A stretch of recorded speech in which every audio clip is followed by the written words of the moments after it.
There are officially 3 Nintendo stores in Japan, one in Tokyo, one in Osaka, and one in Kyoto. So today I'm going to take you through all 3 of those stores, give you the positives and negatives, and answer the question, if you only have time in Japan to go to one Nintendo store, which one should you go to? Now, since we're in Tokyo, the first one we're going to go to is the one that's in Tokyo. This is actually located in a mall space called Shibuya Parko. It's actually on a floor that's called the cyberspace floor, and there's a whole bunch of other otaku stuff there too, like another Pokémon store. Now, not to rag on Nintendo NYC, but one thing I noticed right off the bat are hundreds and hundreds of exclusive products that you can only get here. And when I say here, I mean any of the Nintendo stores in Japan. These little statues are amazing. I picked up the Link one. They also had giant set piece statues. Like if you're really into Splatoon, they had a ton of Splatoon stuff going. Yeah, they were also promoting Mario vs. Donkey Kong. I was literally just talking about these statues, but what's so cool about them is that you can just buy miniature versions of them. They're like extremely detailed amiibo, but better, even though they're not actually amiibo. Retail price is about 40 US. They also had nearly every single normal amiibo that you could possibly get, which was amazing. Again, not to rag on Nintendo NYC, but they just don't have a selection like this there. It wasn't all the amiibo, but it was a lot of them. A Nintendo Switch OLED only costs $240, and you get to pick whatever Joy-Con colors you want. That's an amazing service. They didn't have any more Tears of the Kingdom Link, but they did have this one from Breath of the Wild, so I picked it up. Now, I'm a big dude, but I have a small kid, so I went wild and bought him so many clothes. I love to pick up these little pamphlets and flyers. I got so many while I was there. This is a little Zelda Fairy Rocks glass. It was only like $7 at the end of the day. If I had enough suitcase space, I would have gotten an entire set. I ended up getting one though. These nice shirts came nowhere close to fitting me, but this is the type of if you know type of clothing I would have totally bought for myself. And I got my son one of these hoodies because those also didn't fit me. So these little Mario pipes contained cookies, which are actually umeyage, and if you don't know what that is, it's basically like a tiny present that you get for your coworkers when you go on vacation to say, hey, thank you for covering when I was gone, have this. You also get it for family and friends, but yeah, it's for umeyage. They also had this type of thing for like basically every other Nintendo IP, like here's just random Mario game umeyage. Low-key, I might have got this just to get the Wii U versions of it, because I just love seeing Wii U stuff. Not everything at the Nintendo store is exclusive though. I am like 99.9% repeating sure that I've seen just American versions of these at Five Below. You can technically buy video games from here, but it's all at full retail price. They had these little replicas of old Nintendo carts, like this is a Famicom Disk System disc, but it doesn't actually work. It's just a replica of that thing. They're a part of a neat little blind bag sort of thing, but at the end of the day, you can also just buy actual Famicom Disk System games from book-offs and stuff, so I ended up getting mine there. They had these little capsule toys, which were kind of interesting. They were about 400 yen a piece, and what they actually ended up being was like parts of a Nintendo controller. I think they had Famicom versions and regular like NES versions, which were neat. We only picked up Famicom versions because you couldn't pick and choose, but like if you get 3 in the set, you end up having 3 tiny keychains that are, you know, just like a controller. It's just a weird thing. Last but not least, there's a photo opportunity out back, and about 5 steps away there's a giant Pokemon Center with this sick Mewtwo. Now every single Pokemon Center tends to have like at least one thing going on that's just exclusive to that particular Pokemon Center. This one you could build your own t-shirt, and they had a bunch of Easter stuff. This store only had children's smalls, so I took it as an opportunity to get a shirt for my kid. Now I swear I did not lead the witness on this. He saw that Mewtwo outside of the store, and then he became super obsessed. So we made him a Mewtwo shirt, and we called it a day. Now everybody knows there's certain Pokemon that are just way more popular than the other ones, but what's really cool about these Pokemon Centers is they, you know, feature a lot of the Pokemon that are just kind of so popular. A little bit of a pro tip though, if you do want to make one of these shirts, it takes like a couple of hours. So I would say go to the Pokemon Center first,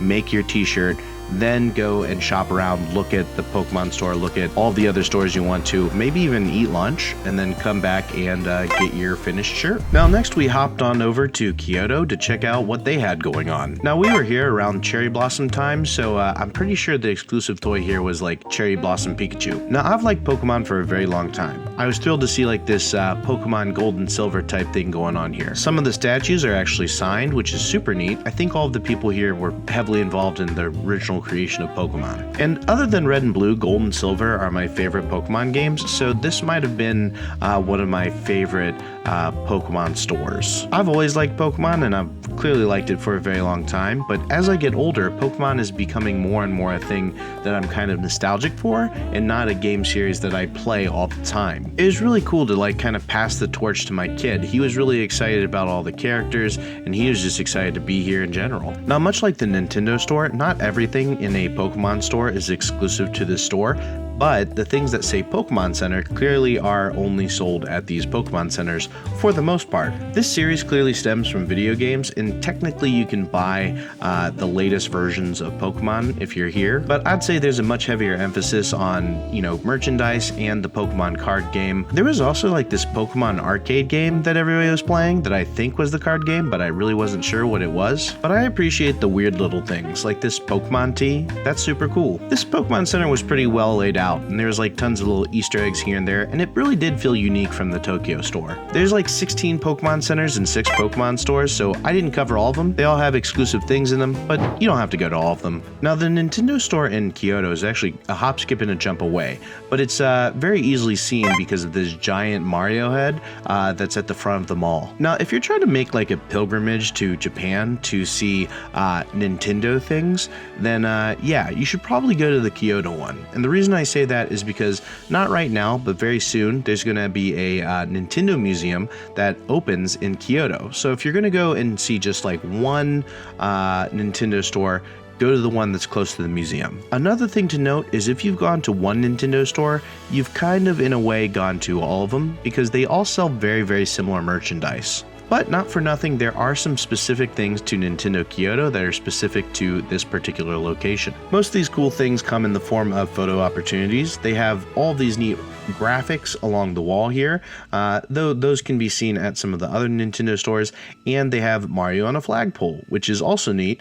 And it's funny because it's like pretty much the same pattern that they use for the Mario at Target stores. They also had these Splatoon sneakers that were just keychains. Unfortunately, they were all sold out of these. Now, the Nintendo Kyoto specific merch was kind of weak. They were like these little coin purses and stuff, but it was neat that they existed. I don't own a purse, but you know, this Zelda purse was dope. They had a very good selection of amiibo again, but they had ones that were missing, like the Metroid amiibo from Metroid Returns. If you can only go to one Nintendo store, I might say that Kyoto is the one worth going to, but if you go to the one in Tokyo, it's not like you've missed out on so much stuff that you'll feel bad about going to that one. This next store is up several flights of stairs, is un-air conditioned, and isn't even a video game store, but I really wanted to go. This is a stationery store called Tobichi, which is linked to Hobonichi, which is linked to the guy who made the Mother series in Earthbound. Now, for the most part, Hobonichi sells like planners, but since this store is owned by the guy who made Earthbound and the Mother series, there's also tons of collaborations that overlap with my favorite game of all time. And just to let you know, this store is crazy small. Like, it shares a space with like a women's clothing store. But I've ordered stuff online from this store in the past, and it was just so neat to see the actual retail version of it. The people who worked there were kind of confused as to why I was even there, and I just told them I was a big fan of the Mother series and I really liked all the stuff that Itoy-san made. The nice lady that was working there was like, "Oh, Itoy-san, that's my boss." And we ended up talking about the book Ask Iwata because he wrote the foreword of that. This isn't for everybody, but if you're a hardcore Earthbound fan like me, you should definitely check it out. Now we're on to the last Nintendo store in Japan. It was what I would like to call pure chaos. Now, I'm throwing this out there. I am aware that it was a Saturday during Japan spring break, so it was packed to the gills. You actually needed an appointment time if you wanted to go to the Pokemon Center. Now, by this time, this is the third Nintendo store I've gone to, so I'm already a little bit Nintendo stored out.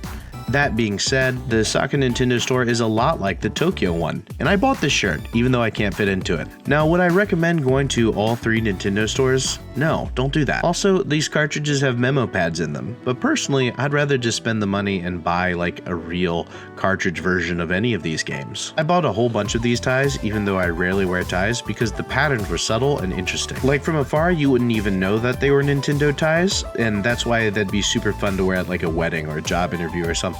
Now, I know I've been tiptoeing around it, but I just have to say it. The Nintendo store in Osaka is the worst one.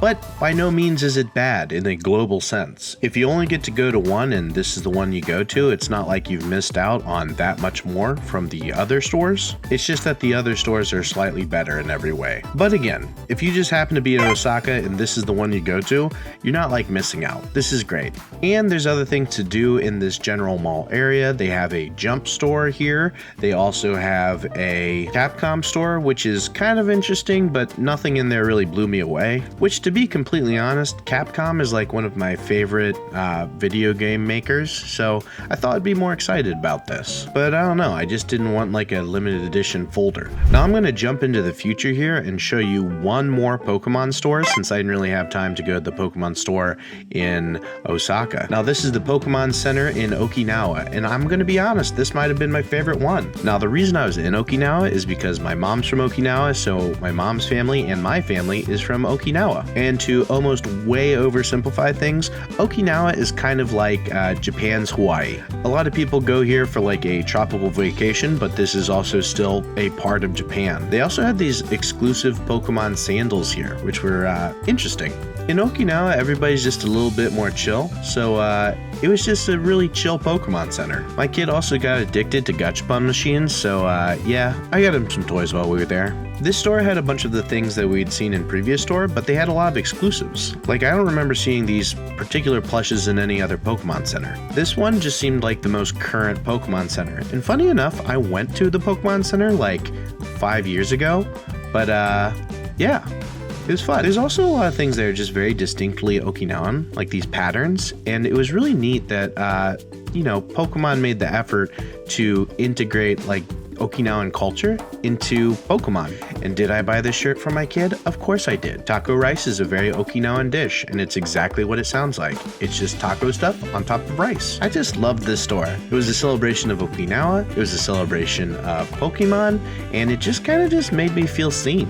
I'm not really a plush collector, but yeah, I bought both of these. And with the amount of stuff that I bought, it might sound like I'm ballin', but the American dollar is just so strong by comparison to the Japanese yen right now that everything was crazy inexpensive. So easily the Pokemon Center in Okinawa was my favorite, and if you can only go to one Nintendo store, I would say go to the Nintendo store in Kyoto, but also do a whole bunch of other awesome Kyoto things. Kyoto's like its own thing.